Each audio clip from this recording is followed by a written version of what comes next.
కుత్బుల్లాపూర్ రామ్లీలా మైదానంలో దొంతిరి కార్తిక్ రెడ్డి ప్రథమ వర్ధంతి సందర్భంగా మెగా రక్తదాన శిబిరం ఏర్పాటు చేశారు. కారుణ్య హాస్పిటల్ సహకారంతో నిర్వహించారు. ఈ కార్యక్రమంలో స్థానిక కార్పొరేటర్ సురేష్ రెడ్డి, యువ కాంగ్రెస్ నాయకులు పాల్గొన్నారు. తండ్రి దొంతిరి నరసింహారెడ్డి అడుగుజాడల్లో నడుస్తూ తండ్రిలాగే సేవా కార్యక్రమాలు చేస్తూ కార్తిక్ రెడ్డి చిన్న వయసులోనే అకాల మరణం చాలా బాధాకరమన్నారు. వారి కుటుంబ సభ్యులు, మిత్రులు ఇలాగే సేవ కొనసాగించాలని కోరారు.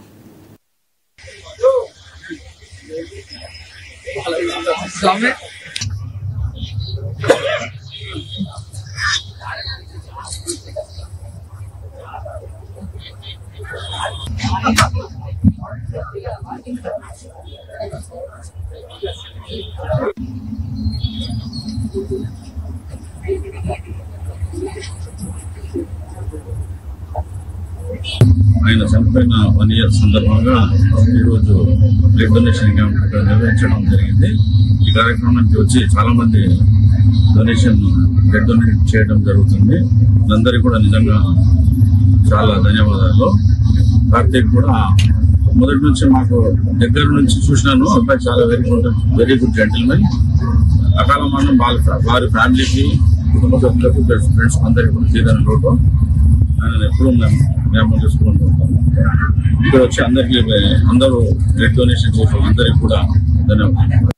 ఆయన చనిపోయిన శాంతి కొరకు వాళ్ళ మిత్రులందరూ కూడా ఈ యొక్క కార్యక్రమాన్ని నిర్వహిస్తున్నందుకు మిత్రులకు అందరికీ కూడా నేను అభినందనలు తెలియజేస్తున్నా. ఎందుకంటే తన స్నేహితుడు వాళ్ళ మధ్యలో లేకున్నా కానీ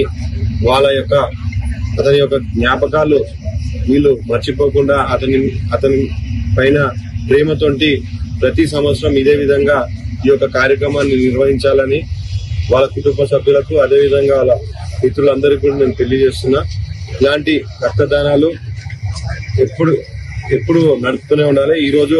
ఈరోజే మా కుత్బుల్లాపూర్ కాన్స్టిట్యూన్సీ లో మా బీకేఆర్ ఫౌండేషన్ తరఫున కూడా ప్రతి శనివారం, ఆదివారం ఈ యొక్క హెల్త్ క్యాంపులు నిర్వహిస్తున్నాం.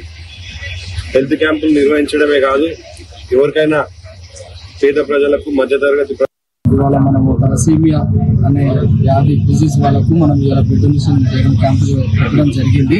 అండ్ ఫ్రీ హెల్త్ చెకప్ కూడా మన కారుణ్య హాస్పిటల్ నుంచి వాళ్ళు ప్లస్ తలసీమియా నుంచి ఇప్పుడు ఇక్కడ బ్లడ్ డొనేషన్ చేయడం జరిగింది. ఇక్కడికి పొద్దున 10 గంటల నుంచి అతిగా సంఖ్యల వాళ్ళ అన్నతమ్ముళ్ళు, మిత్రులు అందరు కలిసి బ్లడ్ డొనేట్ చేయడం జరిగింది. దాదాపు ఒక 200 మంది దాకా ఇప్పుడు మన బ్లడ్ డొనేషన్ చేయడం జరుగుతుంది.